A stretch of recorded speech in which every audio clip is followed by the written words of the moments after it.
Hello everybody, here we are at the first Kerfuffle podcast. I can't tell you how excited I am here to be here today with my compadre, Mr. David Mintz. How are you, David? I'm doing good, thank you. Very excited to be here. Yeah, your tone tells me that. A little bit nervous. It is. Well, why don't you get less nervous and welcome our first ever guest? Well, it's very, very important to welcome our first guest, and very excited to have with us here today Heather Staff from Spectre, and hello again.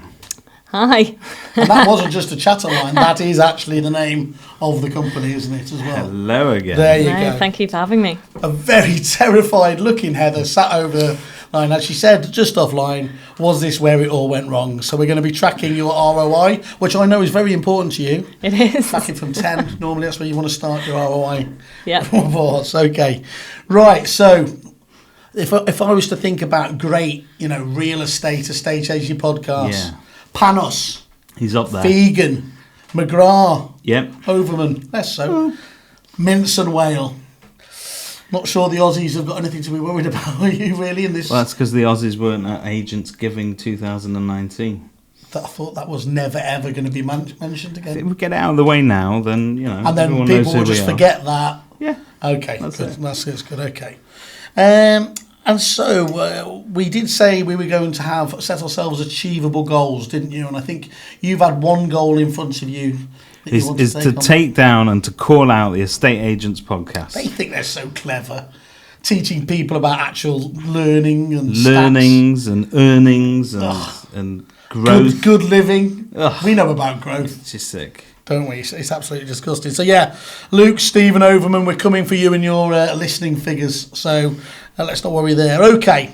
So let's go straight into then, shall we?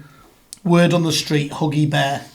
I think there's not a fitting place to go. Yeah, movers and shakers. What's happening? Movers and shakers. Well, there was this little company called Reapit some time ago. Never heard of them. You've not heard of it? You won't have any more because since I left, it's all been downhill. But they had a particularly big launch. Heather, you were there. Remind me, because my weeks are messed up. Was it last week or the week before? A week before last. Okay. And most people agreed it's pretty much the most important, certainly on the prop tech side of things, news of the year, isn't it? If we look at the reason why, one of the big challenges has been, whilst there's been a massive explosion of suppliers in the industry, the CRM companies are essentially the gatekeepers of the data, where everything tends to be entered, and it's the first thing you use in the morning, the last thing you use at night. No jokes there. And the CRMs have been very, very slow to engage with actually getting integration. Whereas we've seen the likes of, I suppose, the Apple Store being launched, cope with apps. We've seen Salesforce has its own marketplace. A lot of the others haven't coped with that.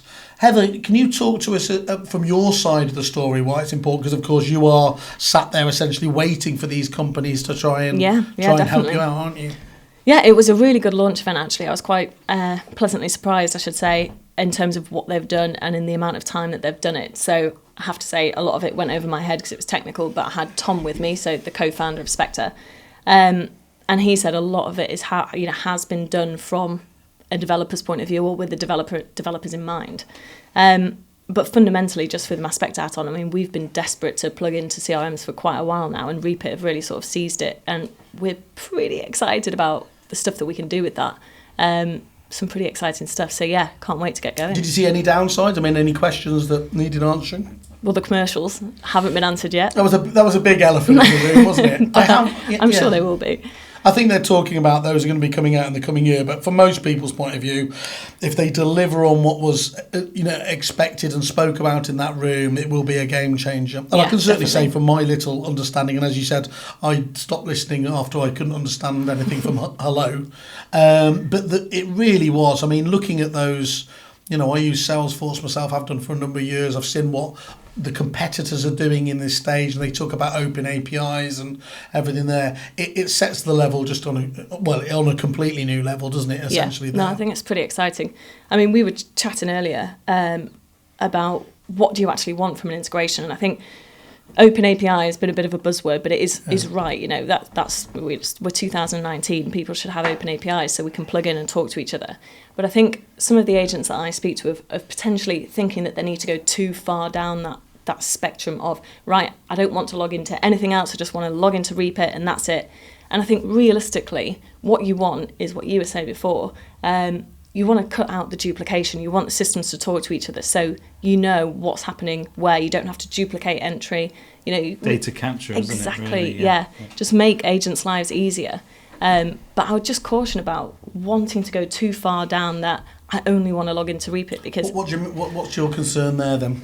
So if I take me for example, on any given day, and I'm obviously a tech company, but I will log in and out of 10, 15 different things, and they talk to each other because that's what good integrations do. You know, Xero talks to our CRM, which talks to Spectre itself, blah, blah, blah.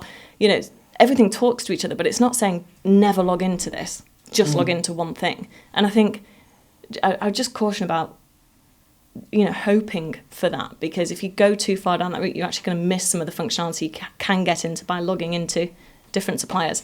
You're talking about the full functionality that these systems natively would display, yeah. Okay. I think definitely talking to each other, data in and out of CRMs, so you don't have to duplicate things, you know, data entry as you were saying. But also there's pretty cool stuff that we've already thought about that we can do with Reapit. You know, if you're chatting to somebody and you type in an address, it might pop up with a Spectre, you know, this has been on the market for 6 weeks, you know, stuff like that will make both systems more powerful, but B, just save you time and be more efficient. That sort of stuff I think is going to be brilliant.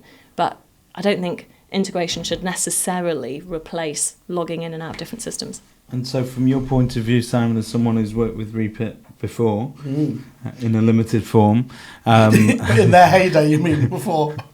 Does this give Reapit now a new sort of lease of life in terms of making its software integrate with everything else and every other supplier? It's going to keep it front and centre of agencies across England. Genuinely, if the price point is right and they deliver as they say there, and people don't have to ration the amount of something, the terrible thing would be at the moment they solve that problem of estate agents, you know, not being able to integrate all of their systems, but suddenly the agents stop actually integrating because they can't afford all of them. That's a horrible scenario. You know, they say we're not going to integrate with, for example, Spectre because we've got to pay for our active pipe or something like that. That would be terrible. And I've spoken to a few of the people there, the few people that will still speak to me, and they say that they aren't going to go for two prices. So I hope they don't get tempted with the revenue stream that they certainly could do, because if they see the big picture there, you know, they have really stepped up. So presumably there's going to be a cost to a supplier and a cost to the agent to access this particular I think they've said so far there's not going to, didn't they say there wasn't going to be a cost to the actual agent themselves, but I think those costs are just going to get passed back if it's going to go. If it's going to go. So look, the commercials are all TBC, and until that point, of course, it's, you know, it's all up in the air. But I think what you were just saying there, Heather, I mean, moving on a point here, one of the things we were going to talk about next was the EA Masters, and of course you were picked as the best of prop tech with two other peers, weren't they, to talk about trends and everything else there. And there were elements actually of, although Reapit actually followed on from that, there were elements of that in what you were talking about. But in terms of those trends itself, you know, where do you see prop tech going over the coming year and years? Yeah, it's a really good question, because I think if you look back over... Thank you. You did tell me to ask it, so... No, I didn't. Okay, no, wink. I did. In the 5-minute preparation we had before this podcast with Simon... People will be surprised by that. 5 minutes more than we've had. I did want you to ask that, because I think over the past 5-10 years, all the innovation in prop tech, or a lot of it, I should say, not all of it, has been in the... you know, portal end, the Rightmove, Zoopla on the market, and it's been in the, you know, and I'm talking about the big VC-backed investments here at the end of the, you know, purple bricks type online. And I think what's been missing is this bit in the middle of actually investing in what would help empower estate agents. Because I think there's been a bit of a myth, or a general thinking in the industry or the general public of what do estate agents actually do? Where do they add the value? Is it just transactional work? Could I do this myself? And I think actually we're getting to the point where people now know that isn't the case. They do add a lot of value. And what's needed is technology to help estate agents do their job better, more efficiently, cut out the busy work, what we call busy work, transactional work that doesn't add any value, so that they can spend more time helping their customers. You say, I mean, they've actually learnt the hard way, to be fair, haven't they? The public, I mean, in terms of they've had a less than perfect experience now with, and I think it's fair to say, let's call them the first wave, because there's no doubt at all these online agents will come back and adapt, you know, in the way that agents have hybridized, hybridized down and created more online systems.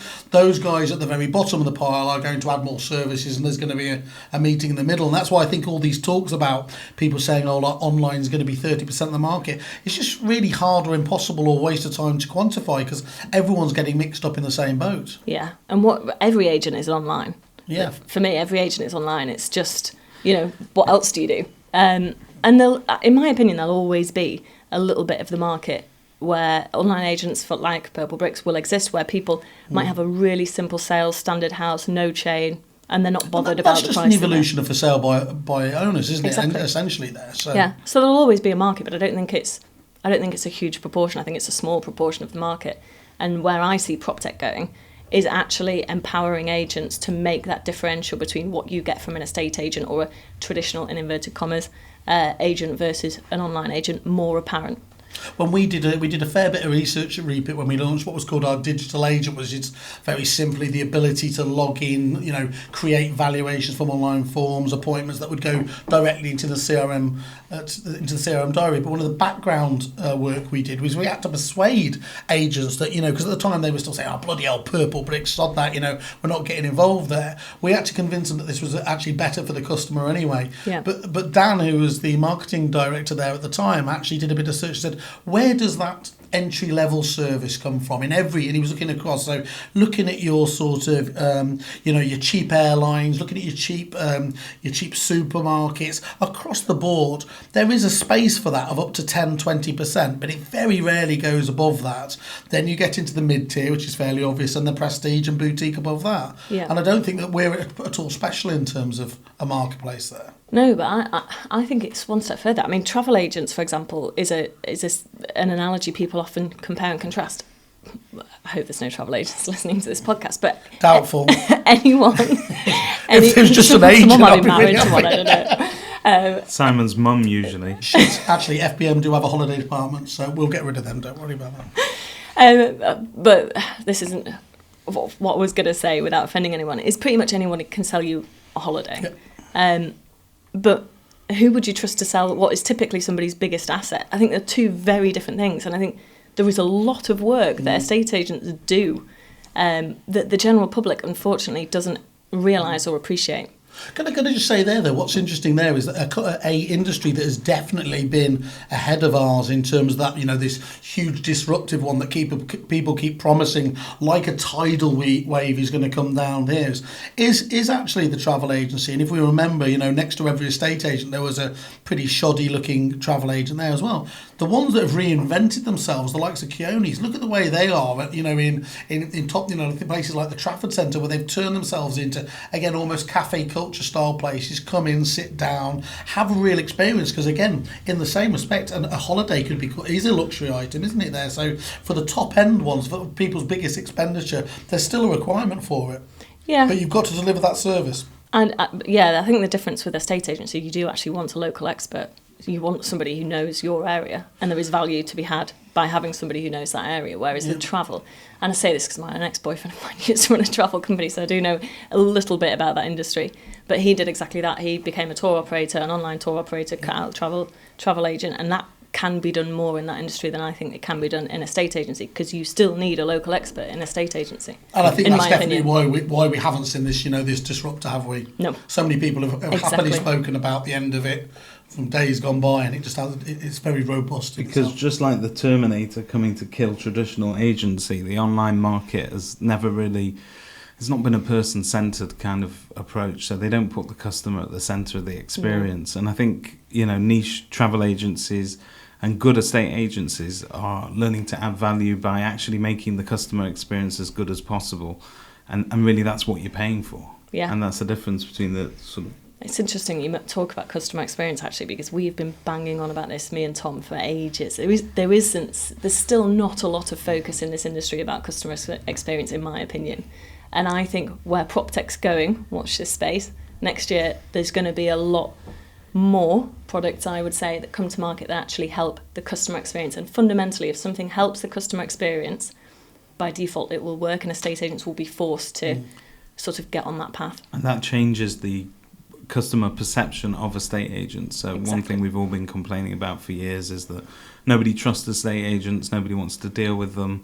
And yet, I think if you can put the customer at the centre of the experience, then they become raving fans and they come back. And so, well, that leads us on to our next topic. So, one of your fantastic products is Hello Again, and effectively one of the things that your products in general, from both Spectre and Hello Again, they tend to deal with two problems that estate agents really struggle with.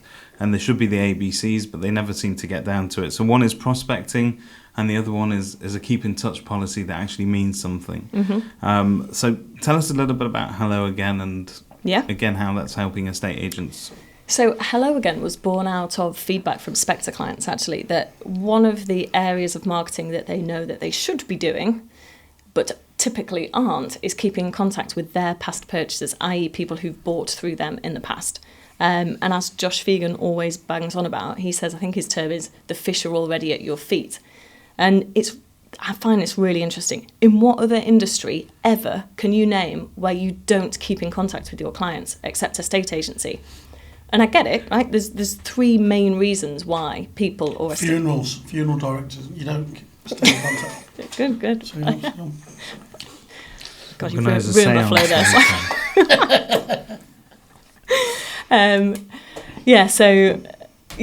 There are reasons why estate agents don't keep in regular contact, and that is usually because A, the sales cycle is so long, which I get. B, it's time consuming, and C, you don't know whether that same purchaser is still in that same house or have they moved on, and are you just contacting or writing to a property that's actually got nothing to do with you, don't know who you are.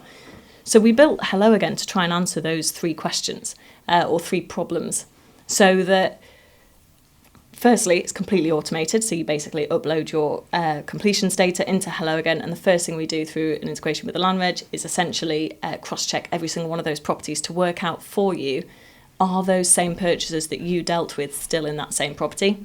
Then secondly, what we do is send it's a physical letter with a physical report to them on the anniversary of their purchase every year.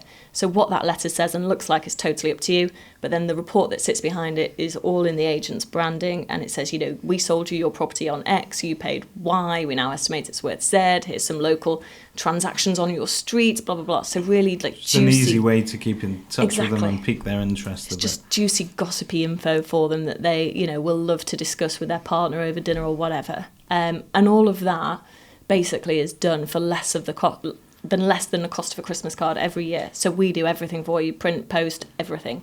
So you only need to log on once a year. But it just means that you've kept that relationship, they won't forget who you are, and when they do come to sell, you at the very least will be getting a phone call. When in reality, unfortunately, over 75% of purchasers cannot even recall the name of the agent that they purchased from after 4 years, which is ridiculous, but it's not ridiculous. It's what it is. Well, the human body has a way of it tries to forget traumatic episodes and it wipes it out completely. Pregnancy. Yeah, estate agents moving home. Yeah, although I would say when with the agent that you purchased from, you're much, much more likely to have a positive experience because ultimately you've ended up in that house, versus, unfortunately, the agent that you saw through, which is more hits and miss. It's an interesting shift because estate agents never used to look at the buyer as a potential customer. In fact, the only people we ever used to serve were our vendors, and that was it. And there were no real focus on the buyer. And when they came to pick up the keys, it was rather kind of miserable. There you go. We've spent 3 months wrestling with you. Go to your new house. So I think that to keep in touch with these people far more important, and hopefully they will remember you positively. Yeah.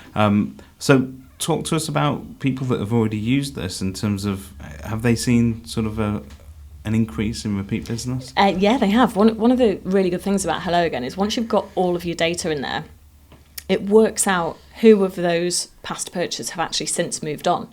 And then it gives you a stat, so you can see what percentage of those people who have moved on used you versus one of your competitors. And I can't remember the exact number. That must be pretty tough the first time somebody logs in, though. It's that's brutal. Essentially saying to them, isn't it, you've been crap at your job. Yeah, and worse than that, you can go in and you can see every single property and you can see when they sold after having purchased through you. Missed $3,000 there, Exactly. $4,000 Yeah. there. Yeah. And you're probably thinking, bloody hell, How that was far only back 2 do years you ago. go? Depends on how much data the agent has got. You know, we've Right. got agents who've got 15 years worth of data. We've got agents who've got 3. So if they can pull it out of their CRM, knock it into a CSV, get it to you. Yeah. It's basically all we need is a CSV file, and we'll do the rest. So start emailing all your CSV files to Heather.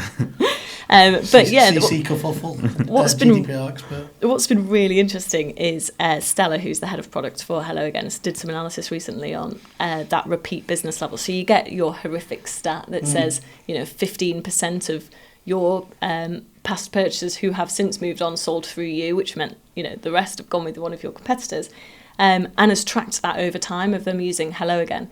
And every single Hello Again client that's been with us for over a year has increased their repeat 100%. business percentage. 100%. Wow, that's amazing. Yeah. Which is, it's really easy, isn't it? It's once a year, but at least it means they're not going to forget who you are. But it makes total sense, isn't it? Because as you kind of say, how can it possibly go down if you're Exactly. keeping in touch with them? Yeah, from doing nothing to doing something. I want to take it back to the beginning, actually, if that's okay, David.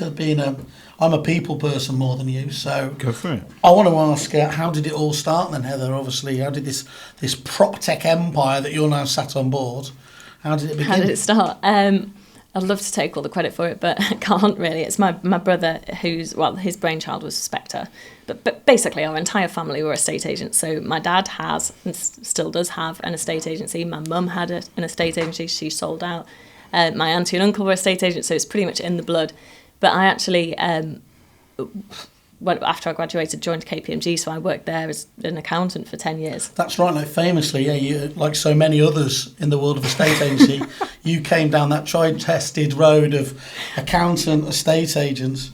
So for the very few agents that haven't gone down that road, Heather, why don't you tell them how you... Tell them what it's like to have a stable job with good prospects and then to take that and throw that in the bin. Not dealing with the great unwashed, or at least a better class. When I said I was going to quit my job and do this, so basically Tom, my brother, co-founder, came up with the idea for Spectre, having seen the manual effort that went into doing it in my dad's business, and just thought, he's a developer, he's just got one of those brains, I'm pretty sure I could...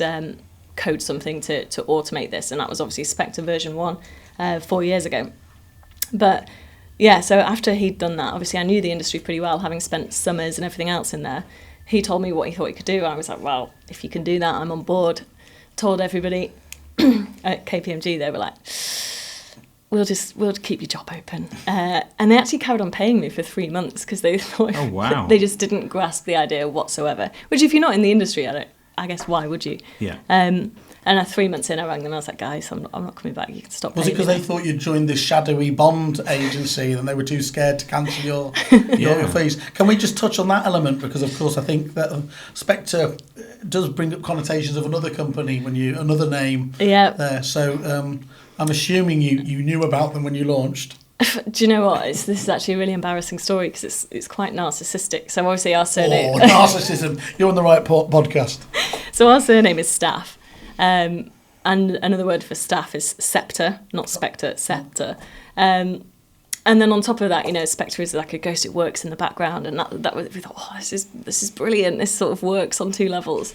And it did legally, didn't it? No, this is pre the film, obviously after the book. But we were called Spectre pre the film. So that was fine, for the first 2 years. And then one day, obviously this is post the film, we get a letter from Allen & Overy, which are a Magic Circle law firm, saying cease and desist using that name. And I was like, what? from MGM, which was their client, basically saying, yeah, you've got to stop using Spectre. But by this point, we were 2 years in. We've got all of our branding. I just assumed it was short for prospector. No, but that is genius. Never thought of that. Thank you. Alan and Overy, you'll be hearing from me. Counterclaim. My client. Yeah, so, we just decided to take them on because we thought, there is no They're only confusion MGM, here. they've clearly got very limited resources in terms of legal bills. I'll be honest, Let's the only take reason one. we took them on was because our insurance covered it. So we thought, why not? And who can buy that kind of press? That's amazing. So we took them on and won. So it's now our registered trademark. So that's you, Moneypenny. Hollywood should just stay away, shouldn't it? They just can't beat them. But it's only one particular spy that we're going after. Jason Bourne. Maybe. I don't know. So, which obviously you are, as I've seen it, because there were systems before. I think it's fair to say. I mean, the thing that people were crying out for was an inheritor to the old Vizzy Homes, wasn't it? Mantle that was out there. Many people had used it and everything else, but once it had been bought by ZPG and they closed it down, there was nothing that filled the void or filled it effectively. It did it there. That's not the case. There's quite a few people who are at least going down this route or starting up or have been doing it to a lesser degree, I'm sure, than you'd say you guys do, and that's what your client numbers say. But what is it about the product itself that for those people, when people are literally lining you up, why is Spectre the one that has become market leader? Yeah, it's a good question. I mean, we have always been the innovators. So where we started, like you say, there was nothing else at that time that did it. So over the course of the last 4 years, we've just built upon this product where I believe our main thing, it's really boring to talk about, but is data. So data accuracy in particular. We've had 4 years of seeing weird edge cases and working out, can we get that, but still maintain our 99.9% accuracy. And over the course of those 4 years, it's just got better and better in that regard. So very boring to talk about, but I'd say data accuracy, in my opinion, is unparalleled. And then obviously we've got a load of features now. Comparing Spectre now to what it was 4 years ago, like two completely different systems. So to give you an example, the most effective per letter sent letter type in Spectre is actually 2020 on the market, which is an additional feature.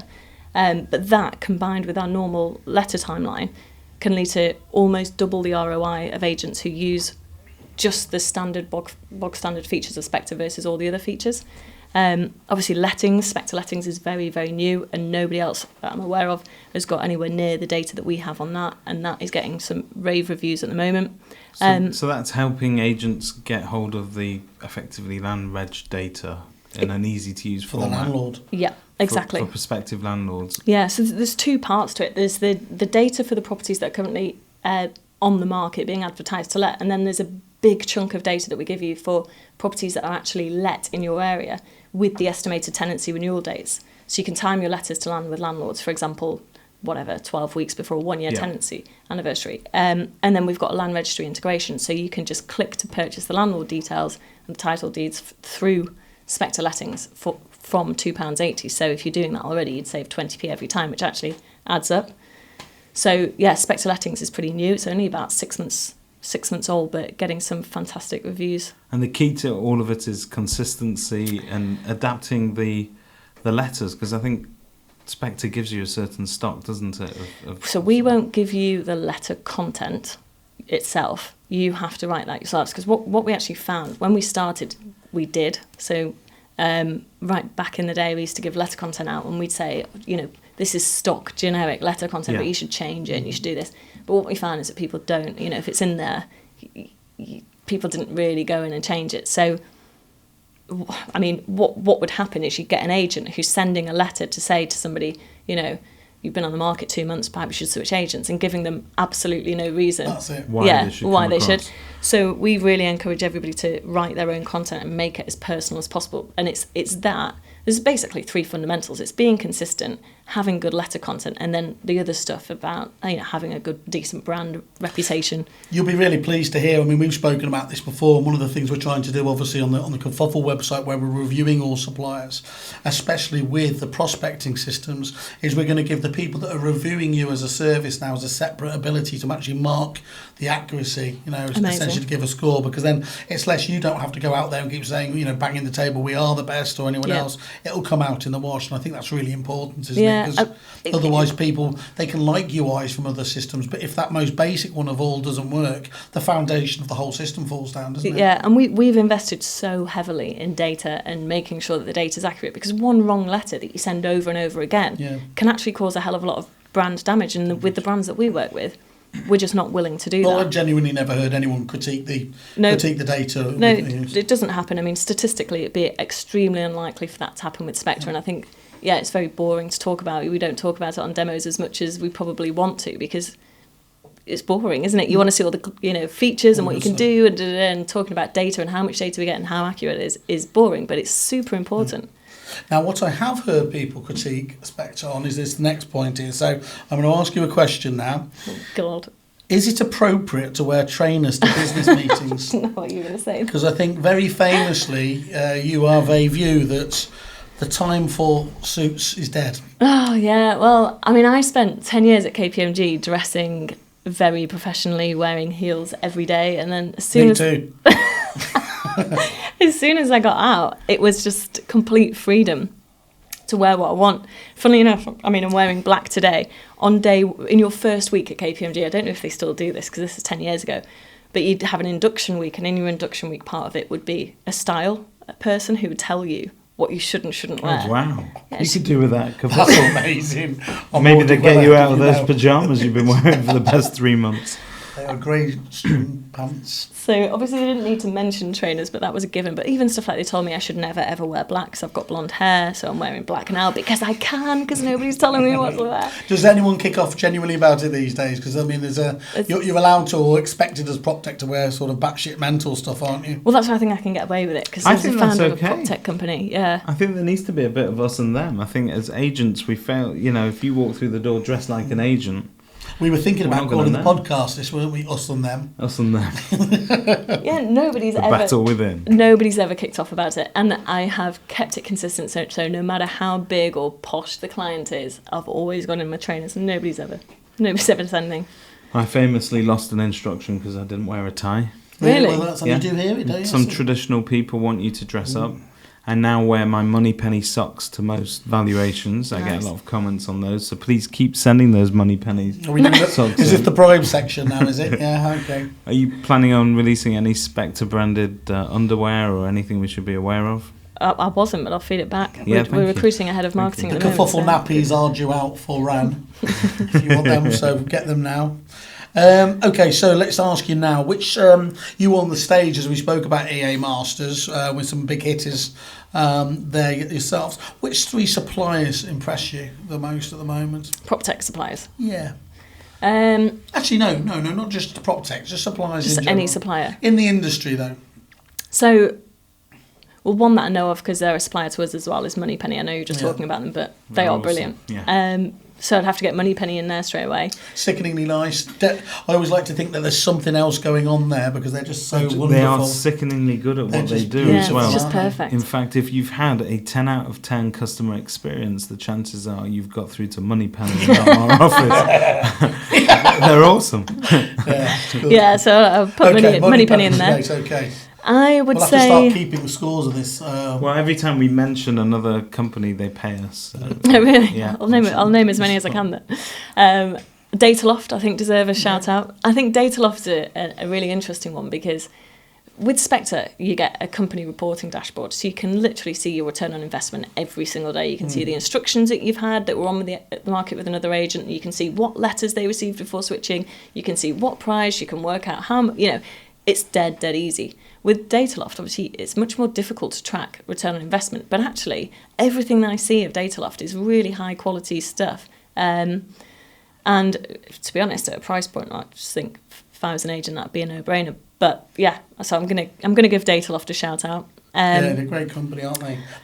I mean, and I think they're right in saying they came from the Savills research department, didn't they? Yeah. So that, that whole element of how does anybody compete with a Savills or a Knight Frank on there? Well, without investing massively in the personnel there. Well, that's where you go to Dataloft, isn't it? Yeah, if you want they to be are your super smart. local experts. Yeah, and to be honest, they're really open to collaboration as well, which I think is going to be massive over the next few years. So, for example, where we've got Spectre and Dataloft joint clients, we've actually started doing a bit of a beta test of Dataloft triggers within Spectre, Great. which look amazing. They've actually just done a team up with ActivePipe as well, I know, on that basis Amazing. of delivery, and I think that's what's welcoming, is to start seeing actually these companies genuinely working together, not just because the CRMs have said finally we'll start talking, but because there's actual a good link, a good tie up there, a good synergy between the two. Yeah, no, absolutely. And I would say Gazelle as well. Okay. Yeah, I think what they're taking on a huge task, and they're actually doing something a bit different. I mean, I think that what they're doing is good, and I think it's going to get better and better. Dealing with an archaic system, basically. Yeah, I mean, it's a big challenge, but they've got some clout behind them, so I'll be interested to see what happens with that. But what I'd say for all the suppliers is the ones I've just mentioned and other ones.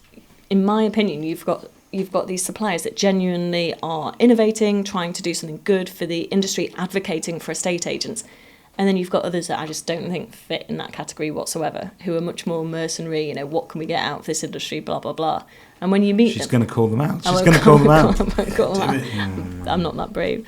But I think all those three that I just mentioned, Dataloft, Gazelle, Moneypenny, are all big advocates for the industry. And I think that's what we need. We need more people shouting and trying to help agents rather than just milking them for all they're worth. Like a very large online portal. Really? We're going after them this soon in the series? I thought we were going to build to that and then do our Braveheart. I thought they were our main sponsor. We're coming to we want sponsorship at the end of this. No, that's it. Now, Heather, you've been exceedingly kind, and for our Kerfuffle and podcast listeners, you said you'd be able to do a special deal, didn't you, for the aforementioned Hello Again. Do you want to just give a bit of background on that? Yeah, I think Hello Again is so powerful, and it's so easy to use. It's such a no-brainer. So for the purposes of your podcast, we're going to do a free month to anybody that signs up for Hello Again, including the printing and posting of the letters of reports for an entire month. So people can see it, feel it, see how it works, and see what they think. How are we capping that? That sounds too good an offer to everyone, because that would be insane. Are we going to just give it to a certain amount of people, or are you willing to... Yeah, let's cap it. Go on.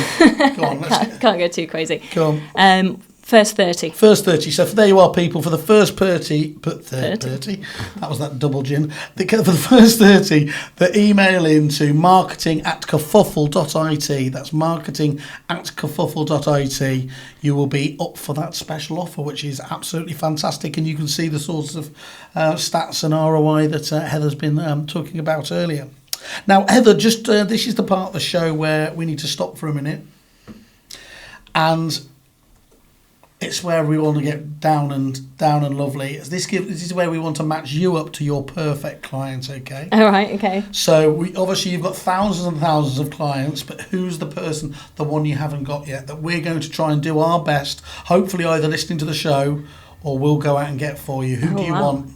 We will kidnap anybody. We will genuinely. Anyone. So my head of customer success, a guy called Alex, is always banging on and on about what he calls GFCs and BFCs. I shouldn't say this probably on this podcast, but good fit customers and bad fit customers. Love it. Good fit customers, without fail, do exceedingly well on Spectre, which basically means have they got a decent website, a decent brand? Yep. Are they going to get good letter content in there?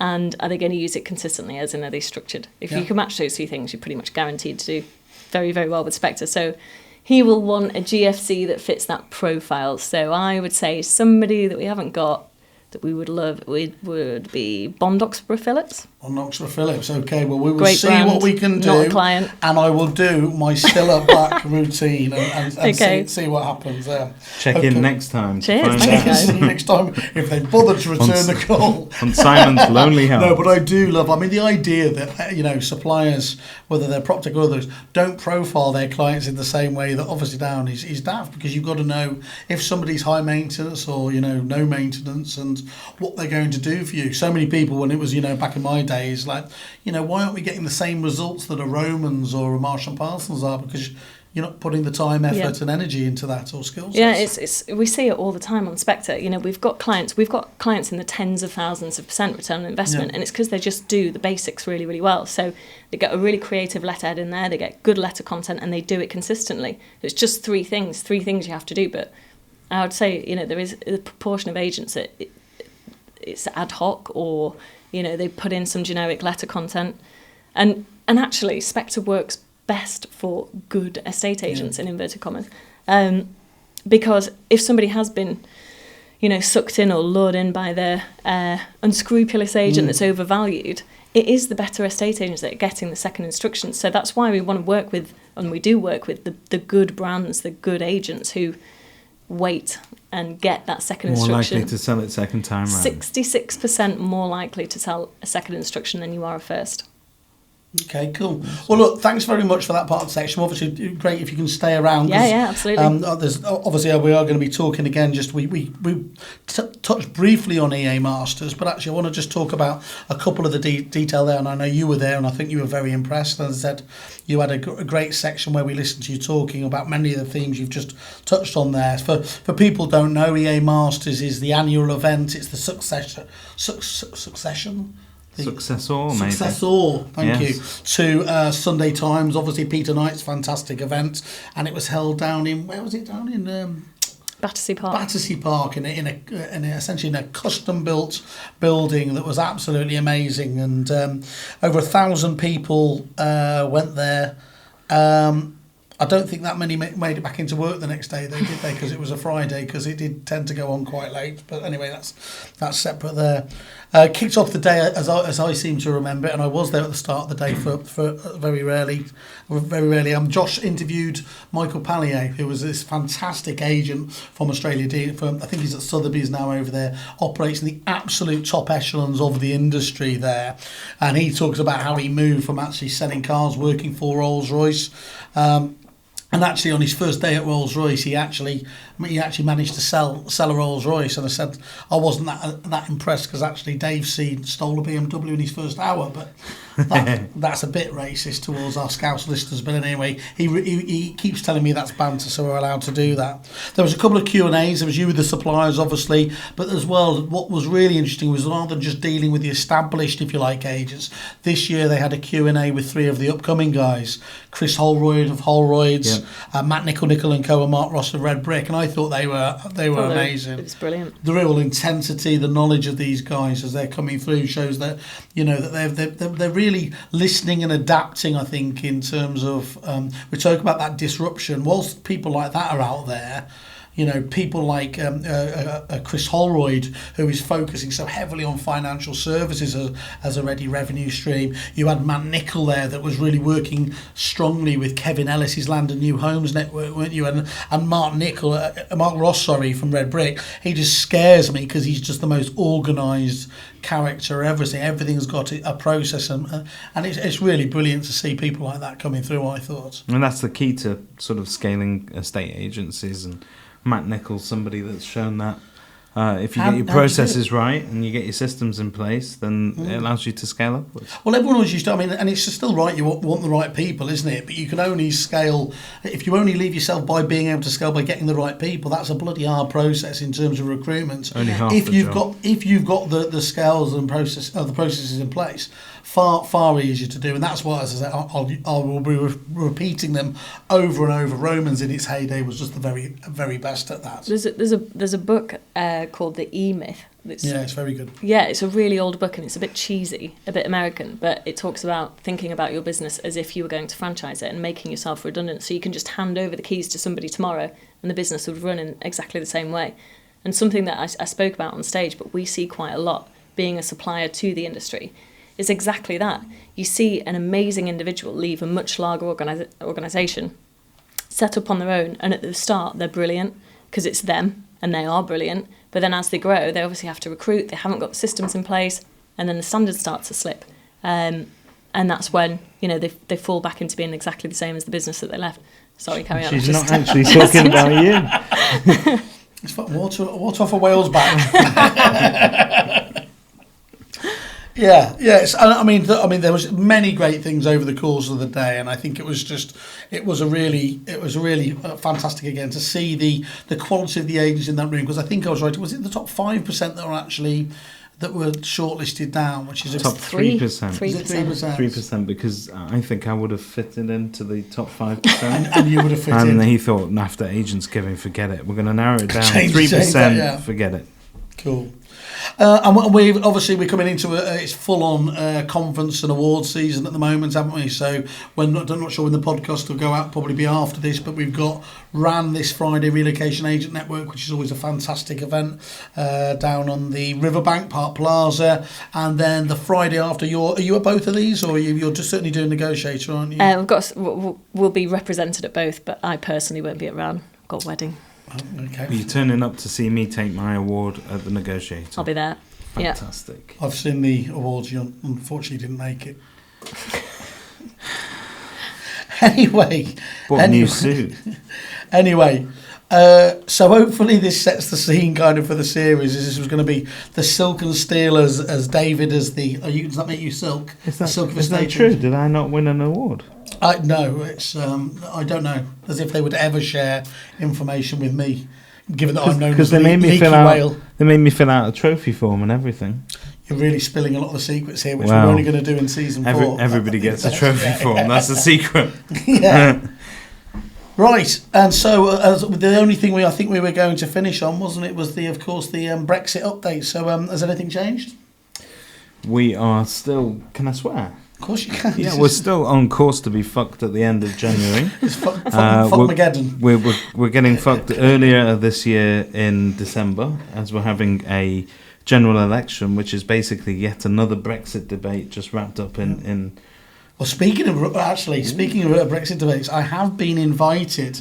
So if this never makes it out, this podcast, I am going to the Jeremy Corbyn Boris Johnson interview tomorrow, and I have had about 13 rubber gloves and police background checks done on me just to make sure that I'm okay. So they have to check you because Corbyn has notoriously kept bad company in the past.